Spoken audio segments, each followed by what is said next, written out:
Bonjour à toutes et à tous et bienvenue dans la deuxième capsule qui porte sur les techniques élémentaires de l'analyse univariée, à savoir le calcul de la fréquence, la mesure de la tendance centrale et de dispersion.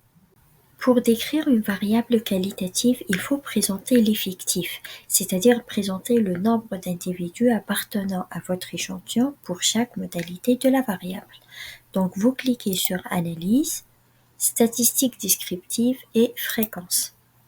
Par la suite, choisissez la variable d'intérêt. Dans notre cas, nous traitons la variable genre. Avant de cliquer sur OK, il faut s'assurer que cette case est sélectionnée pour obtenir le tableau de fréquence. Puis vous cliquez sur OK. Le premier tableau présente le nombre de réponses valides et manquantes s'il y a lieu, et le deuxième tableau présente dans la première colonne les modalités de la variable homme, femme, puis dans la deuxième colonne la répartition des répondants en fonction du genre. Quant à la troisième colonne, elle présente le pourcentage de répondants pour chaque modalité, mais nous ne nous intéressons pas à cette colonne parce que les pourcentages présentés prennent en compte les réponses valides et manquantes. Ensuite, nous avons les pourcentages valides dans la quatrième colonne qui sont associés aux individus ayant fourni une réponse valide. Et la dernière colonne permet de calculer le pourcentage cumulé. En fait, cette colonne est plutôt utile dans le cas d'une variable ordinale. Nous observons d'après ce tableau que la plupart des répondants sont des hommes, soit 60,4%.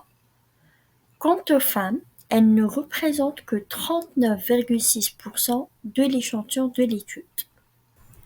Et pour décrire une variable quantitative, vous pouvez synthétiser les données de la manière suivante. Analyse, statistiques descriptives et fréquence. Remplacez celle-là par la variable quantitative que vous voulez traiter, par exemple l'âge, et dans la rubrique statistique, sélectionnez les indices de tendance centrale, moyenne, médiane, mode et de dispersion, écart type, variance, plage, minimum et le maximum. Et cliquez sur Poursuivre.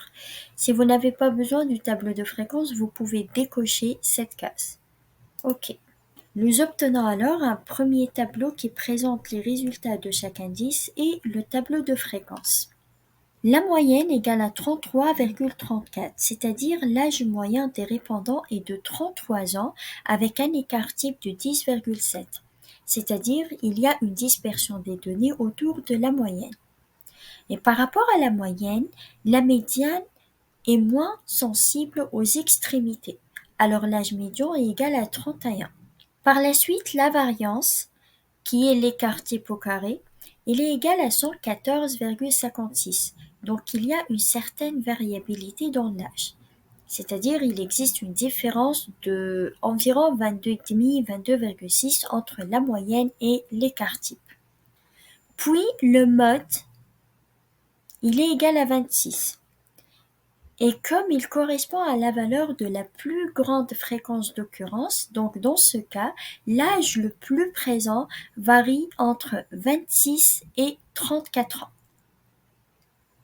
Finalement, plage met en avant l'écart entre la valeur maximale qui est 70 et la valeur minimale qui est égale à 18, c'est-à-dire l'écart entre 18 et 70 ans égale à 52. Nous vous remercions pour votre intérêt et à la prochaine.